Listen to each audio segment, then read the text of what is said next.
Good morning and welcome to Awareness Talks. I am your host, JamieLynn. This is where we bring insight and action to your life. Today I'm going to be talking about a kind of a heavy subject, and it's more of a thought. So I've known a handful of people who have gone through substance abuse and then they are put on prescriptions. I'm not sure the details of that process, like why these prescriptions are all of a sudden necessary. I've noticed a lot of them are pain medications.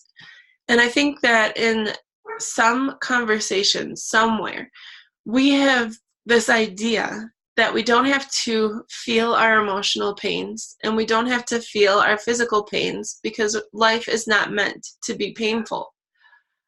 I think that's a lie that we're being sold.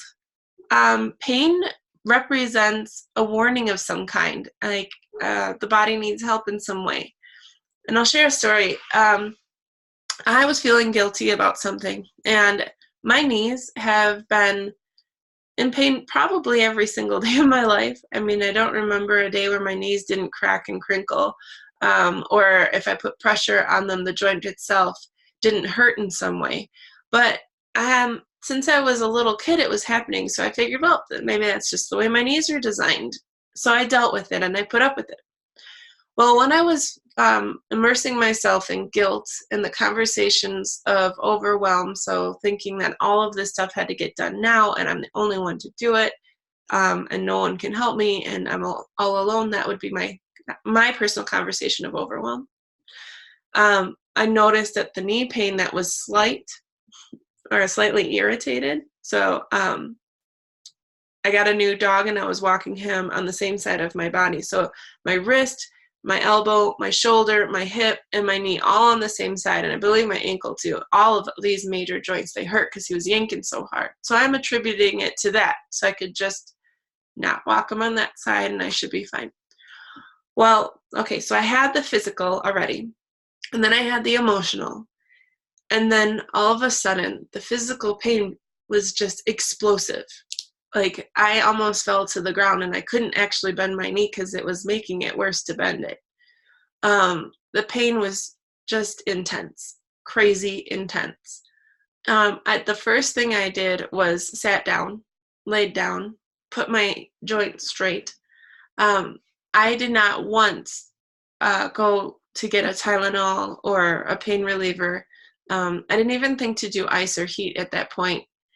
I just wanted to see if I could get it to relax. I stood up and noticed that putting pressure on it vertically was fine. Kneeling on it, however, was totally not fine. That was in crazy pain. And I've got two little kids, 8 and 2, so to not kneel on the floor is, that's not possible. Not in my view, not in my world. That's just not possible. So I did not call a doctor, though. I went to a chiropractor, and she, yanked and pulled a little bit and adjusted, and I didn't feel the release right then and there. I still had more work to do. So she was telling me that there's this tendon that is too tight, and I need to massage that. And to massage this, it's intense pain. But once you do it, for a couple times a day, a few days a week, or for a few days, that I'm actually doing it right now. So it would release the tension in this tendon and allow the joint to go back into place on its own. And then one day, 2 days later, I was just walking and I hear this big crack in my knee. It didn't hurt or anything, but I'm like, progress, and I can spend a little bit of time down on my knee now, but at the same time, I don't want to mess it up any further. So I'm going to keep causing myself some pain, massaging this tendon, which hurts a lot, but I'm able to talk through it right now. And I am doing it right now. I'm massaging that right now. And so I figured, well, if it's happening in one knee, it's probably happening in the other. So now I'm massaging both sides of the knee where I believe the tendon is, only because the pain is the same. So I think I'm getting the right spot. And then my other knee cracked. It was really great. So then I walked the same exact steps I had always walked as a kid. And I then realized, put this together, I was no longer in pain, and it felt so peaceful. But do you get the work that it took? The thinking that it took? I didn't run after the prescription, and I didn't call the doctor. I called someone who is a specialist in joints. Now, that's a way of thinking that's different. The conversation is changing. And yeah, I'm still, causing myself the pain here as I'm talking about it. And I do it more than a couple times a day, rubbing this tendon that needs to relax. And when I can, I'll throw in some yoga movements and see if that'll help my legs relax and stretch out too. Now, the other thing is that I wake up with back pain every single day, and I don't take anything for it. I think partially I've got this story in my head. I'm young enough that maybe the pain isn't that bad. And I notice if I do yoga at least twice a week, I do not have back pain. So there are other ways. I did a healing one time where the person asked me if I could move my pain from my hips into my spine and back to my hips. I did. I moved the pain. It was insanely cool. The only thing I couldn't do was get the pain to leave my body. So in that sense, it's an emotional attachment to something in my past that I haven't looked at and healed yet. These are all options and opportunities that you don't need to, for the rest of your life, rely on a medication for. There are foods. There are bone broth.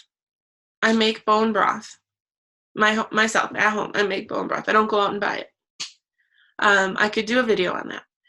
So I'm sure this has taken up enough time, but just to be aware, practice the thinking of what is the root of the issue, what is going on. First, of course, the knee pain was just too unbearable.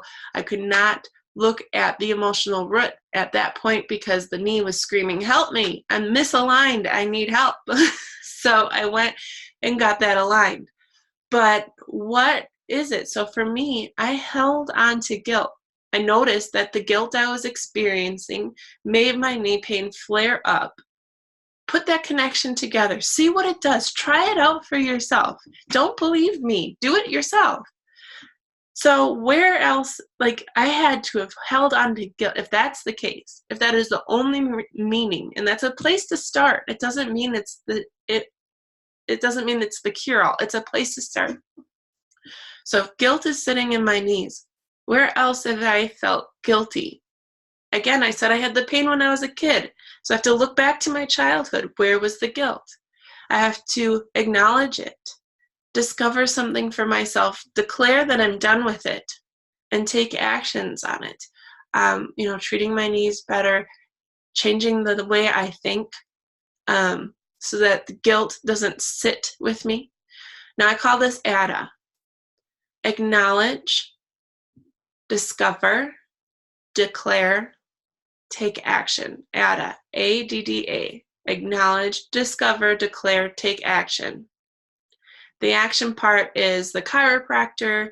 It's the, you take the course to manage your mind.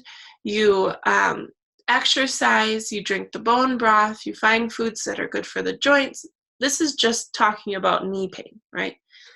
And it doesn't mean that you're holding guilt in your knees. It could. I don't know. I think there is actually a sort of science behind that or belief system behind that. But look at different alternatives to pain, alternatives to mental pain.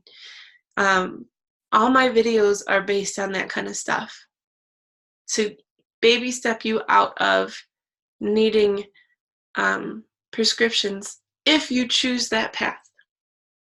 If you want to keep the prescriptions in your life, that is your prerogative. That is what works for you. That is what makes a difference for you. And always, always use what works until it doesn't. And then that's when it's time to look at something else. What are you tolerating? What are you putting up with? I gave you a lot of information today, and I probably went over on my time. I apologize, but look for yourself, take into practice, acknowledge, be in the practice of understanding who you are, and at deeper levels, because it will make a difference in your life. Thank you so much for your commitment to your healing and listening. I'll see you next time. Bye.